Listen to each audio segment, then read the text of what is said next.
Okay, ఒకసారి నేను చెప్పేది వినండి. ఇవాళ వీడియోలో నేను ఒక మంచి ఇన్ఫర్మేషన్ అయితే ఇవ్వబోతున్నా.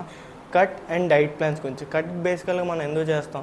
కట్ మనం మంచి షేప్లో రావడానికి, ఫ్యాట్ లాస్ అవ్వడానికి, వెయిట్ లాస్ అవ్వడానికి, ఈ మూడిట్లో దేని విషయానికైనా లేకపోతే మూడు కలిపైనా మనం కట్ చేస్తాం. పక్కన డైట్ ప్లాన్స్ అడిగితే వాడికెలా తెలుస్తుంది మీకు సూట్ అయ్యే డైట్ ప్లాన్ ఏంటని?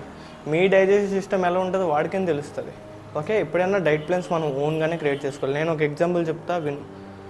నేను ఒక రెగ్యులర్గా తినే క్వాంటిటీ ఆఫ్ రైస్ తీసుకుంటా. అందులో నేను కాస్త తీసి పక్కన పెడతా.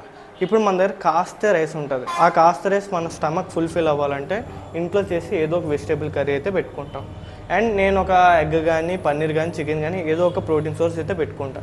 ఇప్పుడు మనకి 3 ఐటమ్స్ వస్తాయి. ఒకటి రైస్లో మనకు కార్బ్స్ ఉంటాయి. అండ్ పన్నీర్, ఎగ్స్ వీటిలో అయితే మనకి ప్రోటీన్ ఉంటుంది. అండ్ మన ఇంట్లో చేసిన వెజిటేబుల్ కర్రీలో మనకి ఫైబర్ కూడా ఉంటుంది. ఈ మూడు కలిపితే మనకి ఫ్యాట్స్, హెల్తీ ఫ్యాట్స్ కూడా వస్తాయి. సో నేను ఇది ఒక్కటే మీల్లో నేను నా పూర్తి ఇంటేక్ అనేది నేను తీసుకుంటున్నాను. లంచ్లో అయితే ఎలా తీసుకుంటున్నానో డిన్నర్లో కూడా అలాగే తీసుకుంటా. ఓకే, ఈ 2 మీల్ ఎలాగా కంప్లీట్ చేసుకున్నాం. మార్నింగ్ విషయం వస్తావా? ఓట్స్ మనకి కొంతమంది పాలు వేస్తే తింటే పడుతుంది, కొంతమందికి షేక్ చేసుకుంటే అయితే పడుతుంది. Depends upon our digestive system.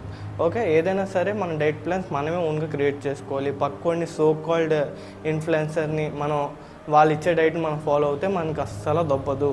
Okay, ఇవాళ ఇన్ఫర్మేషన్ మీకు నచ్చినట్టయితే ఫాలో ద ఎస్కేబీ అండ్